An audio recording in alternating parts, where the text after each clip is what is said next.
ចាសួស្តីថ្ងៃនេះមកសាអូម៉ាកាសេទៀតទេណាអ្នកទាំងអស់គ្នាអត់ចង់អួតទេអ្នកទាំងអស់គ្នាប៉ុន្តែ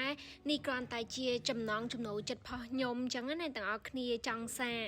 អ្វីដែលថ្មីប្លែកអញ្ចឹងណាតោះយើងមកមើលនៅក្នុងវីដេអូវិញអ្នកទាំងអស់គ្នានេះជាមុខម្ហូបទី2អ្នកទាំងអស់គ្នាត្រីស្រស់ចាត្រីសោះជ្រលក់ជាមួយនឹងទឹកស៊ីអ៊ូចាហើយនេះពិតជាស្រស់មែនតើណាអ្នកទាំងអស់គ្នាឆ្ងាញ់ហើយអានេះគឺចំហុយពងទាអ្នកទាំងអស់គ្នាបន្ទាប់ទៀតគឺឆេះកំពុងតែមូលបាយឲ្យយើងជាមួយត្រីឆៅអ្នកទាំងអស់គ្នា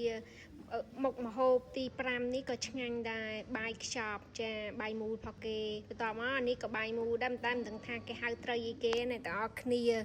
សិតតែស្រស់ឆ្ងាញ់ណាអ្នកទាំងអស់គ្នាចាបន្ទាប់នេះគឺរបៀប oyster អាធំណាអ្នកទាំងអស់គ្នាខ្យងណាបើនិយាយខអីកុំប្រកាន់ណាអ្នកទាំងអស់គ្នាចាហើយនេះគឺ welcome drink ផកគេតែខ្ញុំអត់តាមបានញ៉ាំហ៎អញ្ចឹងទុំពេលដែលយើងញ៉ាំអីរៀងតលន់អញ្ចឹងយើងដាក់អានឹងបន្សាបអញ្ចឹងចាបន្ទាប់ទៀតគឺបាយខ្ចប់ទៀតអ្នកទាំងអស់គ្នាតែប្រហែលជាត្រីក្រហមហើយសម្រាប់អានេះមីទឹកស៊ុបអីគេអញ្ចឹងអ្នកទាំងអស់គ្នាហើយអានេះសម្រាប់បាយរំសាល់មុនមានអូននេះអ្នកទាំងអស់គ្នាចាឆ្ងាញ់មែនទែន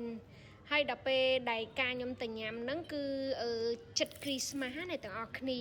ប៉ុន្តែអត់ទាន់បានធ្វើវីដេអូដោយសារយើងមានសង្គ្រាមអ្នកទាំងអស់គ្នាដឹងហើយអញ្ចឹងតើអត់ហ៊ានធ្វើទេចាបន្ទាប់មកគឺបាយឈុតជាមួយនឹងសាច់ឆៅអ្នកទាំងអស់គ្នាមានសាល់មុនមានត្រីក្រហមមានអីហើយបន្ទាប់មកគេឲ្យលាងមាត់ជាមួយនឹងស៊ុបអ្នកទាំងអស់គ្នាស៊ុបត្រីឆ្ងាញ់មែនអ្នកទាំងអស់គ្នាហើយចុងបញ្ចប់គឺបង្អែមចានំនេះគឺ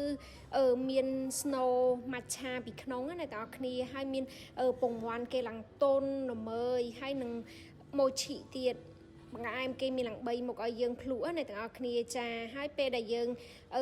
ទទួលទានអាហារហើយយើងអាចចេញមកក្រៅមកថតបានណាទាំងអស់គ្នាអរគុណច្រើន